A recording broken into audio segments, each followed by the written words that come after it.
ഒരു പ്രധാനപ്പെട്ട അപ്ഡേറ്റ് ആണ് പറയുന്നത്. ബോളിവുഡ് നടൻ സൽമാൻ ഖാൻ വധഭീഷണി മുഴക്കിയ ആളെ പോലീസ് തിരിച്ചറിഞ്ഞു. ഗുജറാത്തിലെ വഡോദര ജില്ലയിലെ വഗോഡിയ സ്വദേശിയായ 26-കാരനെയാണ് പോലീസ് തിരിച്ചറിഞ്ഞത്. 2-3 ദിവസത്തിനകം പോലീസിന് മുന്നിൽ ഹാജരാകണമെന്ന നോട്ടീസും അയാൾക്ക് നൽകിയിരിക്കുന്നു.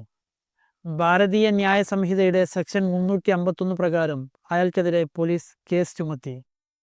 മുംബൈയിലെ വർലി ട്രാൻസ്പോർട്ട് ഓഫീസിലേക്ക് ഇന്നലെയാണ് വാട്സാപ്പിൽ വധഭീഷണി സന്ദേശം എത്തിയത്. സൽമാൻ ഖാന്റെ ഏറ്റവും പുതിയ ചലച്ചിത്രമായ സിക്കന്ദർ എന്ന ഫിലിമിനെ ചൂണ്ടിക്കാട്ടിയായിരുന്നു വധഭീഷണി.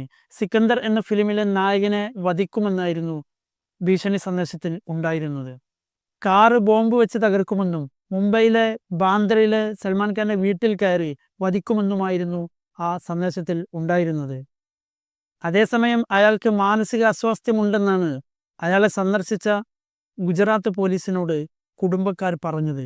2018 മുതൽ സൽമാൻ ഖാന് പലതവണയായി വധഭീഷണി വന്നുകൊണ്ടിരിക്കുന്നുണ്ട്.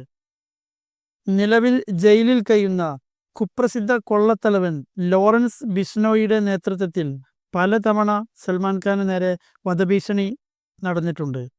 ലോറൻസ് ബിഷ്നോയിയുടെ അടുത്ത സുഹൃത്തായ സമ്പത്ത് നെഹ്റ 2018 സൽമാൻ ഖാനെ വധിക്കാൻ നേരിട്ട് ശ്രമം നടത്തിയിരുന്നു.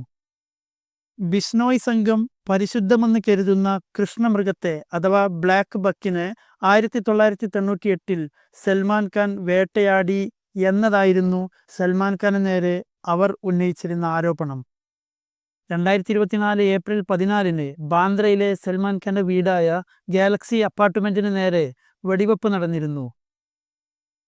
വധഭീഷണിയെ തുടർന്ന് സൽമാൻ ഖാന്റെ സുരക്ഷ ശക്തമാക്കിയിട്ടുണ്ട്. 40ഓളം അംഗരക്ഷകരും അത്രയും പോലീസുകാരും നിലവിൽ അദ്ദേഹത്തിന് സുരക്ഷയായി കൂടെയുണ്ട്.